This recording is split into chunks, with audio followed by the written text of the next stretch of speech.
জন্য আল্লাহ তুমি হও জান্নাতের জামিন।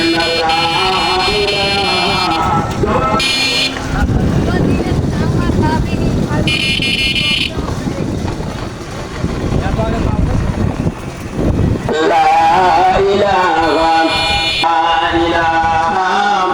ইল্লাল্লাহু মুহাম্মাদুর রাসূলুল্লাহ। ওই মাথায় নিয়ে এসো আগে, কোনে লাফালাফি করাচ্ছে।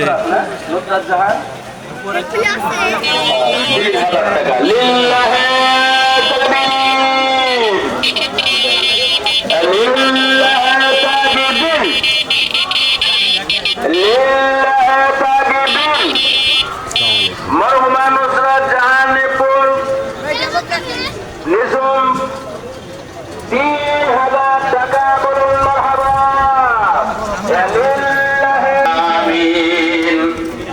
এনে লাগাইছ সন্তান পিতা মোহাম্মদ আসগর সরকার পারফরিদপুর 10 কেজি ধান লিল্লাহে তাকবীর।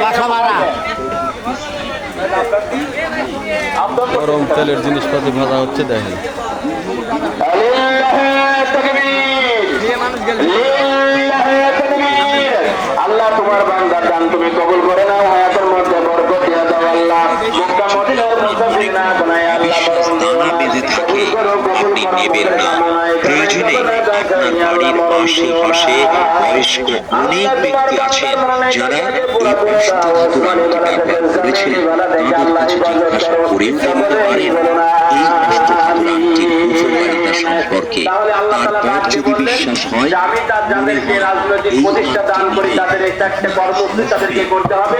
1 নম্বর আপনি মুসলাত নামাজকে কায়েম করতে হবে। আমাদের বলেন তো আমাদের দেশে কি নামাজ কায়েম আছে? বলেন, আমরা নামাজ পড়ি কিন্তু নামাজ কায়েম একটা জিনিস, নামাজ পড়া একটা জিনিস। আমরা এই ভাষাটা তো বলতে, নামাজ কায়েম একটা জিনিস আর নামাজ হলো প্রতিষ্ঠা একটা জিনিস। আর সব মানুষ নামাজ কায়েম করতে পারবে না। হলে যদি হয়ে থাকে তাহলে নামাজ অবশ্যই কায়েম হবে। কোরআনের শাসন যতদিন পর্যন্ত বাংলার জমিনে না আসবে ততদিন পর্যন্ত আল্লাহর দ্বীন আল্লাহর জমিনে কায়েম হবে না, হবে না, হবে না। আমরা চাই ওমরের মতন একজন সাধারণ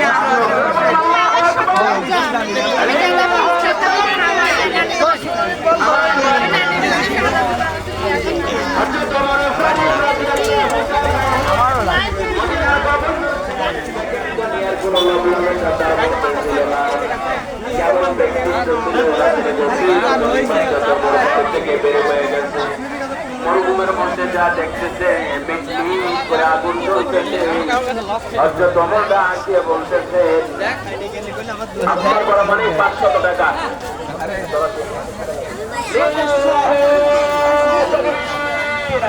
আমার টেম্পলিন তো পেলাম না আব্বা।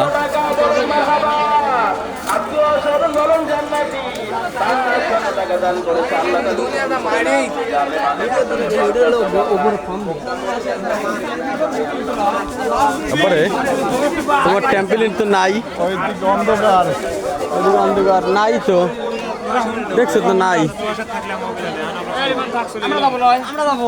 নাই 15 টাকায় নাই। চলো।